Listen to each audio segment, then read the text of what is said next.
Alright, welcome back, Soul Conscious TV. We are here with King Narmer. He's going to give us a tour. Peace, brother. Peace, family. Today let's talk about saints, Orishas, Vodou, metaphysics, crystals, spirituality, etc. Starting right here, we have the Archangel Michael. Is one of the four archangels, or one of the four cardinal points. If you're dealing with the same aspect, he can be called San Miguel. He represents the south, which represents fire. We all have an archangel that's appointed to us, but he's one of the most popular archangels. He can also be linked up with Ogun if you deal with the Orisha practice. And if you deal with the Vodou practice, he could be linked up with other Loas as well. Moving along. Right here you have Obatala. Obatala is the chief of the white cloth, the heavenly sky mother, because he's androgynous, which means he doesn't have a permanent gender, so he can represent both. There are different aspects of Obatala. You have the more older, wiser aspect of Obatala that kind of walks with the, kind of bent over. You have the warrior aspect of Obatala, which is the younger aspect of Obatala, who enforces justice throughout the world. Obatala has a wife as well, Nana Berduku, and just depending on what you follow in Ifa, Yoruba, or Orisha practice, can depend on your house and depend on your stories. But legend has it that Obatala ascended down on the chain, creating mankind, because he can create children, but only Muerte or Olodumare can breathe life into the children. And when we speak on these things, we're not talking about a physical being, we're talking more of a principle. So right here I have my Divination Altar, where I have my tarot cards from my Orishas. When I do my divination work, I have a prosperity powder that I created in Vodou. Right here I have an altar with sacred geometry. And at the bottom right here, I have Kabbalistic tarot, the Kabbalah, energy work, things of that nature. Dealing with octaves, dealing with sacred geometry, Metatron star, things of that nature. Just energy work. Now moving along. Anybody practicing Orisha practice or Vodou, one thing I would teach is that you always want to start with a legua. And dealing with the Orisha practice, it can be your Ori, which is your higher self, your ancestors, which are the Egun, your higher spirit guides, which can be your ancestors or your higher guides, then the Orishas. So it's kind of like you have to work your way up. It's one of those things that you just don't start with the Orishas, you start with your ancestors first.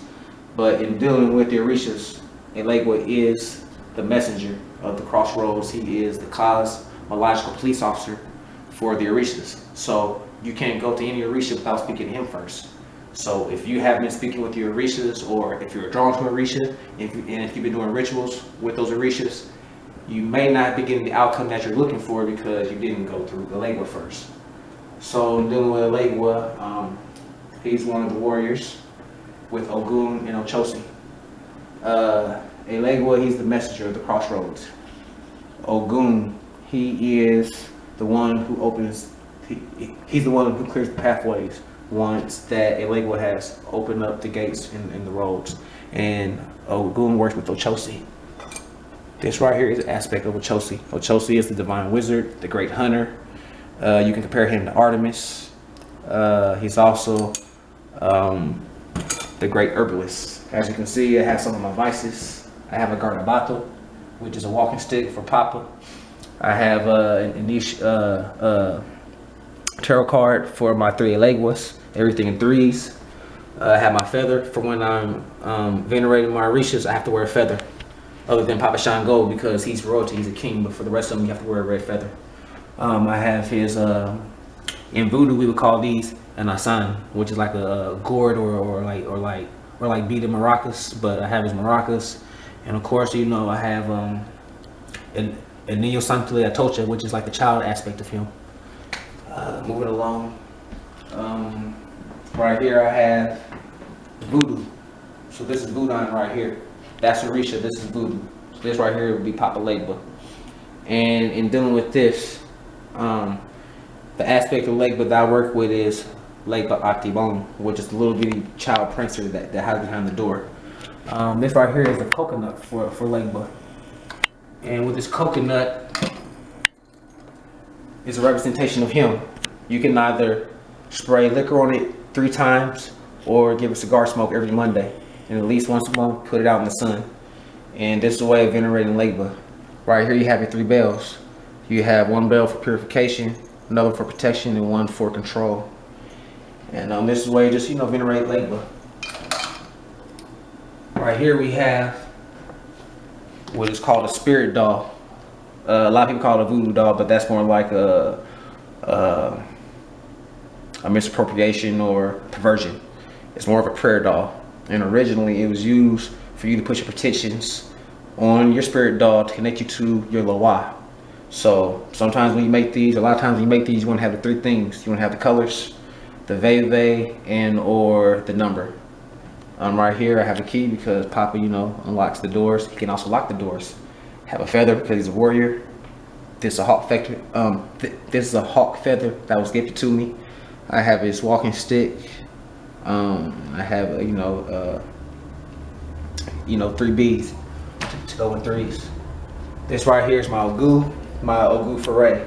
Ogu Foray is an aspect of the Patro spirits, because you have the Rada, which are the cool spirits, you have the Patro, which are the fire spirits. So the fire aspect, you would have Ogu Foray, you would have Ogu Baliendo, you might have Ogu Makea, you might have it's so many different Ogus.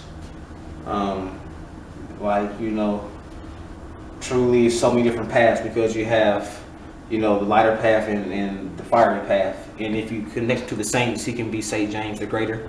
If you connect Atibon Legba to a saint, he can be Saint Anthony of Padua, but depending on the aspect of energy. So coming back on me real quick, in dealing with Obatala, if you're dealing with voodoo, Obatala can be the equivalent to the equivalence to Dambala.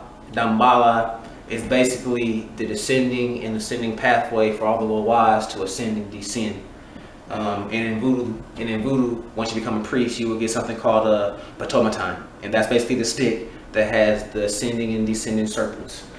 Moving along, we have Papa Shango. I'm finna give his personality and character types. He's a king, he's an orator, he's stately. When you come before him, you're supposed to bow. He doesn't like taking orders. He's a ladies' man. In the Orisha practice, he has 3 wives. He has Oshun, which is his favorite wife of beauty. He has Oba, which is his favorite wife in dealing with cooking. And he has Oya, which is his favorite wife dealing with business. Now you compare this to Vodou, this would be an aspect of Urzuli Dantor, which she has 3 husbands.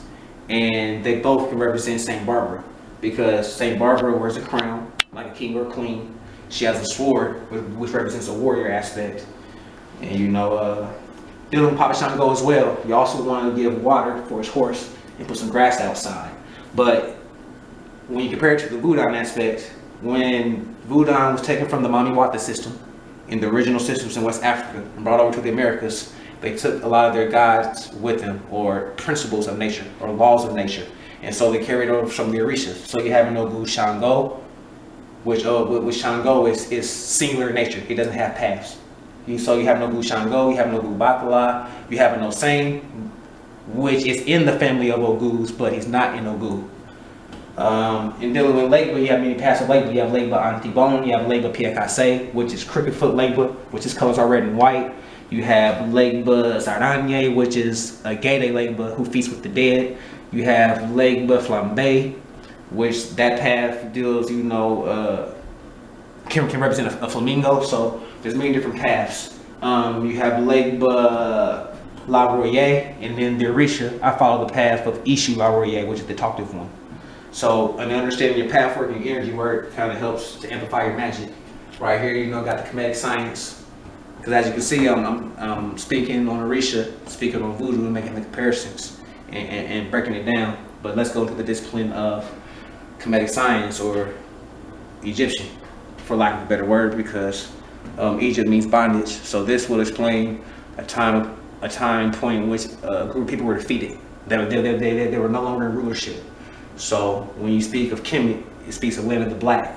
You know, when it translates to land of the black, now we're talking about great people who ruled at a certain period of time and were prominent in the things that they were doing and productive.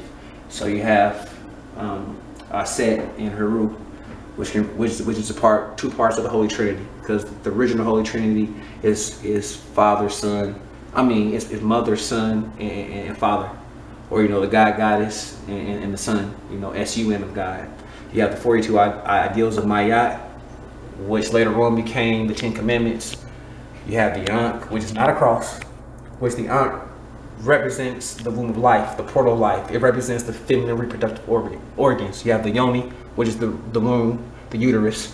You have the fallopian tubes, and you have the vaginal canal where the phallus comes in. The original Ankh had two different points at the bottom, but to make it more masculine, they combined it together to put the phallus together. But when you get that together, when you combine it, you have sunrise, sunset, which is the boy, the girl, which is, the mother, child, father. That's the Holy Family. And dealing with energy work, you got to understand that there's light side and dark side. So a lot of people always do the Holy Trinity of Osiris, Isis, and Horus, or Aset, Heru, and Asar, but forget about Nephthys, Anubis, and Set. Simply represent your lower self. So that's still so that within itself is still a trinity, because you need your lower and higher self. Right here you have Tahuti, which can be Thot, which can be Hermes, Trigomes.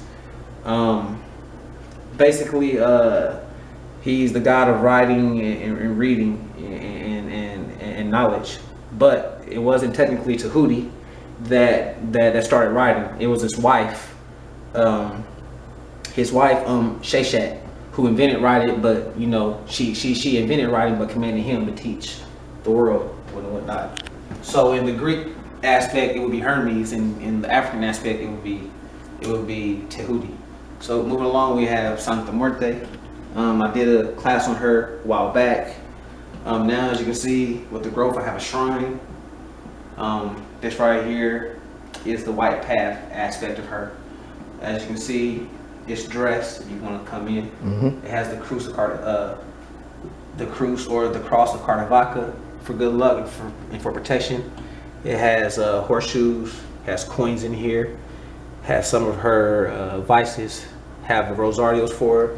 On her altar, she has beautiful flowers, Day of the Dead, things that represent her. She has skulls because skulls can represent spirit, immortality, the dead.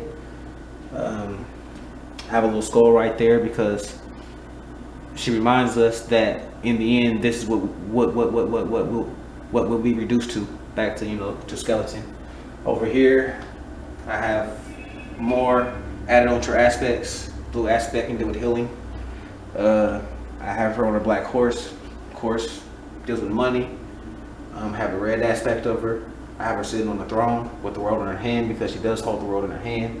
She has the owl, which is her seer, which is kind of like a totem spirit for her, because the owl can represent the hidden, and it's a seer and it's a messenger of God. She has her scythe, have skulls. She has tequila, that's one of her favorite drinks. Apples, because apples are one of the best foods for the dead, and they represent immortality.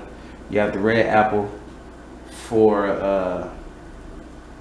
just manifesting things of that nature. For love, for nourishment. And you have the green apple for prosperity. Flowers on the altar, are a must. You want to have the 5 things you want to have are flowers. You want to have liquor, water, candle, and apples.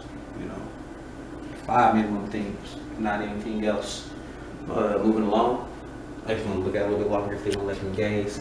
Oh, I'm dealing with this because I know you probably didn't ask or curious and wondering why does she have different colors. These different colors can represent her different paths. Sacred numbers 13, so this is just the correspondences, the energy work. And dealing with traditional holy death altar, they usually have Christmas lights, so I try to keep it very traditional because she is for everybody, but a lot of people are spamming with some type of way that if you venerate her, You don't keep it traditional, so this is me keeping it traditional.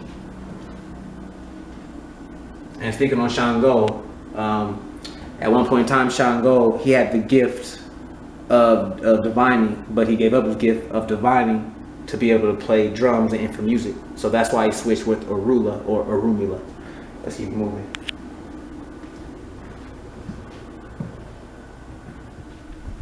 Moving in here. Now we're dealing with the Norse. So this is a different discipline. This deals in witchcraft.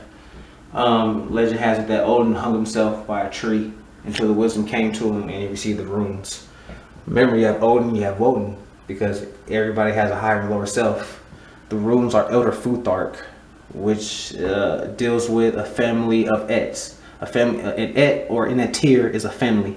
And in every Et or a tier, there are 8. So if there are 3 Ets or tiers, then there are 20. Then there are 24. This is Freya, who is the goddess of love. You can compare her with Oshun, Aset, or any love goddess. So her day of the week would naturally be Friday when you're dealing with a love goddess, because that's her correspondences. They're Venus and Earth. These are the runes. So many different runes. When you become a rune caster, then you are considered a Victi. That is a rune caster. So much on runes. We got Thor, which is a Orishas. We have Fehu. We have Ansus. This is the Holy Trinity to represent your top 3. You also have the 9 realms. 9 is the highest number in numerology. Any number after 9, therefore repeats itself. 9 is the only number. When multiplied by itself, added up, it comes back to itself as a square root of 9. You have chakra bowls or singing bowls. This is the energy work, metaphysics. You have chakra incense. You have powders. You have crystals and stones that correspond to a chakra. Just depends on the energy work that you want to do. Can depend on, the chakra that you're focusing on. You have pyrite, you have aquamarine, you have amazonite, you have purple amethyst, you have howlet, you have red jasper in raw form. It's just you have tiger's eye. These right here are my traveling altar kits. Right here, it's like my little witch's box, things that I keep. Now, going back to Vodou or Vodou. This right here is Julie Dantour. Let me salute her. Julie Dantour, during the Haitian Revolution, was one of the three main spirits. Julie Dantour, Leba Metcalfu, and Obu Foray. She is the wife of Obu Foray, so that's why I honor mother and I have an altar dedicated to her, even though it's not a working altar, it's a dedicated altar. As you can see, like I said, Saint Barbara, but in this aspect, she would be Santa Barbara Africana. But Saint Barbara is another aspect of Ursuli Dantour in Papa Shango. As you can see that they're different systems, but they mirror each other. They have a lot of similarities. Some might say it's the same, but they have their differences. And according to your house and how you're initiated and what part of the world you're initiated and what path you follow can change. So not all the stories are the same, but when you get into priesthood, you have to learn the four volumes. So in dealing with her, you have to go back to the nations. You have like 4 main nations in Vodou. You have the Rada spirits, which are the cool spirits. You have the Petro spirits, which are the fire spirits. You have the Congo, Nago, which most of the Ogus come from. The Ogus are the Nago spirits. You have the Dahomian, which is all connected, things of that nature. And you also have Jabs, D-J-A-B-S, Jabs, or Jobs, which are wild spirits, unpredictable spirits. Or Julie Dantour will be, go ahead, speak. The Dahomey tribe is the woman king. Mm-hmm. And let me tell you another thing. Some of the most powerful witchcraft in Vodou is really technically in South Africa. A lot of the knowledge from South Africa was carried up to Kemet and to these different places. See, that's a lot of things they're not teaching us. A lot of these South Africans can't even come to the States because they can do spells to where they can cloak at 12 midnight, go into a bank, rob the bank dry, come out, not touch nothing, and have all the money. They know this. They don't allow them to come to the States. So I'm dealing with my Marzuli, she's a wild spirit. And in Vodou, they always have an argument that Ursuli Dantour is lesbian, that Ursuli Freya is homosexual, because Ursuli Dantour governs over lesbians, and her sister, which they are the Warren twins, she governs over homosexuals. They're not lesbian, they're not homosexual. It's just the expression of what they govern over. They don't care about your personal life, but they are the matrix. So dealing with this, she hates men, and she'll work with men if they're respectful, but she don't like disrespectful men. She cuts off heads. If you know anybody that got their head decapitated riding a bike or just by working or anything, it's because they pissed off Mama Razuli. She cut their head off. So when dealing with Voodoo, you have uninitiated priests. Such as myself. I'm what they call an abierto. That's an uninitiated priest. But then you also have uninitiated priests in Voodoo who are very well trained that are the equivalent to a mambo and a hooligan. The thing is, they're called bokurs, and they're the ones that work on both hands, both sides. They use both hands. They're the ones that got the big book, and any ritual that you want done, they'll do the ritual, but it's gonna cost you 500, it's gonna cost you a rack. They'll do it because they know how to work with both the spirits. So they can send bad spirits to do something for you, but they know how to deflect their spirits to come back and do something to them. You dig what I'm saying? So this right here is my spirit guides, my dragon. I found out that I had a dragon through my teachers in our circle. They was like, Dorian, you have a purple dragon, right? So once I found out that, that I got a female dragon, she's a young dragon. Dragons can live to be 50,000 to 200,000 years. Like, they can live tens of thousands of years. Like, I can die, reincarnate, and she'll be with me again in the next life. Funny thing is, she doesn't like bloodstone. I mean, not bloodstone, but dragon's blood. She likes lemon, rose, and sandalwood incense. I gave her both my athemades or themes. These are tools used in magic. Gave her a little treasure box right here, crystals, things of that nature. Right here, I have my little altar for my fairies. This right here's my elemental magic. Got fairies, got the gnomes, got crystals, whatnot for a chakra altar. I'm dealing with sun magic, moon magic. I got my self-love altar down there with my crystals and things of that nature. Right here we have Oya. Oya will be the equivalent to Mama Bridget in Voodoo. Now the difference between Voodoo and Orisha practice is that you can have an altar dedicated to Mama Oya inside your house. This right here is graveyard dirt. And dealing with graveyard dirt and graveyard magic, you never want to open it up, because if it spills in your house, you can burn your house down. You always want to deal with graveyard dirt on the outside. So this differentiates Oya from Mama Bridget. Let me further explain. Oya, Oba, and Kimba, they are the equivalent to the three baronesses in Voodoo, because they're the keepers of the graveyards. Oya doesn't reside in the graveyards, but she visits the graveyard. So in that aspect, she's kind of like Aizan. Aizon is the first female mambo or priestess that brought voodoo to the Americas, and she's also the wife of Legba. Now when I say Legba, there are thousands of Legbas. In one family of Papa Legbas, there are like 358. I don't know them all. But what I'm trying to say is there's a Legba at every crossroad, at every three-way, every five-way, there's a Legba. And they're not all the same. Thing is, it's kind of like there's a Legba who's the archetype. In the Orisha aspect, it's Ishua Legba. In the Voodoo aspect, it's Papa Legba. From this tree, they splice themselves down to different facets of themselves. In the same way in Voodoo, the way that Razuli Dantor and Razuli Freda war with each other because, got her husband stolen. It's the same thing with Ogun and Shango. Shango took Oya from her, so they kind of war with and whatnot. And the reason why you can't do graveyard magic inside is because when you're dealing with graveyard dirt with the gay days, it has to be outside in the backyard. Right here is my Kemetic altar for the ancestors.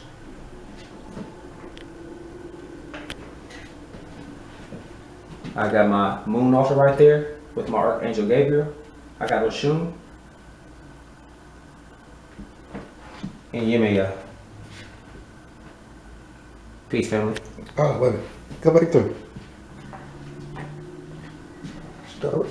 Start right here. With the Kemetic altar? Keep going. I'm glad you went through. We had to get through it, y'all. Oh, okay. Well, in dealing with the Kemetic altar here, I got Aset. I got Ptah, but actually it's Ta because the P is silent. He's the god of metaphysics. I got Heru. I got Asar. I got King Tut Ankamun. I got Nefertiti. I got another aspect of Aset. I got Sekhmet. You know, right here I got my little bitty singing bowls and things of that nature.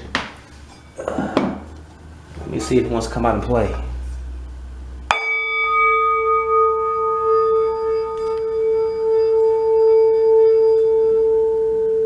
Yeah, I guess it did. I told you that energy worked. Right here I got the ancestors. I've never shown my ancestor altar, but today you're getting a freebie. Right here I got my altar for Buddha.